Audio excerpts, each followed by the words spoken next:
মেয়েরা চায় একটু মায়া, একটু ভালোবাসা, একটু সম্মান। আর স্বামীদের সবচাইতে পছন্দনীয় বিষয় হচ্ছে আমার স্ত্রী সবার সামনে প্রকাশ্যে গোপনে আমাকে সম্মান দিক সবার উপরে।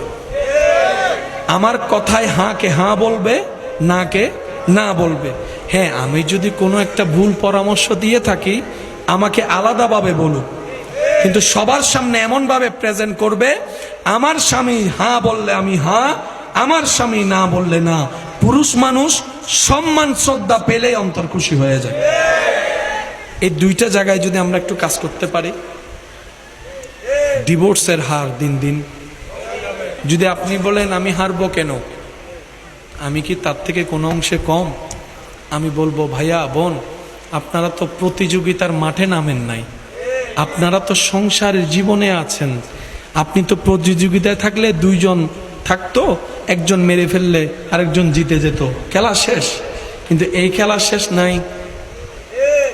হাসরের ময়দানে আল্লাহ পাক রব্বুল আলামিন স্বামীকে জিজ্ঞেস করবে স্ত্রী সম্পর্কে, স্ত্রীকে জিজ্ঞেস করবে স্বামী সম্পর্কে।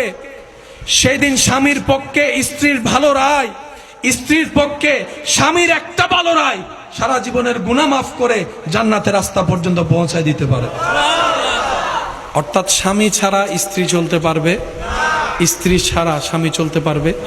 আপনারা হয়তো অনেকবার শুনেছেন, শুধু স্মরণ করিয়ে দেওয়ার জন্য একটু বলি। কোরআনে স্বামী স্ত্রীকে পোশাক বলা হয়েছে। একজন আরেকজনের আল্লাহ পোশাক বললেন কেন? রব বলে যে পোশাক কি করে? ছতর ডেকে দেয়। পোশাক কি করে? দাগ ডেকে দেয়। পোশাক কি করে? অসুন্দর ডেকে দেয়। পোশাক কি করে? কাপড় কি করে? দাগগুলা ডেকে দেয়, কাউকে দেখতে দেয় না। রব বলে যে কি চমৎকার উদাহরণ, আল্লাহু আকবার, যদি আমরা একটু বুঝতে পারতাম। রব বলে, এ স্বামীরা, তোমরা স্ত্রীর পোশাক।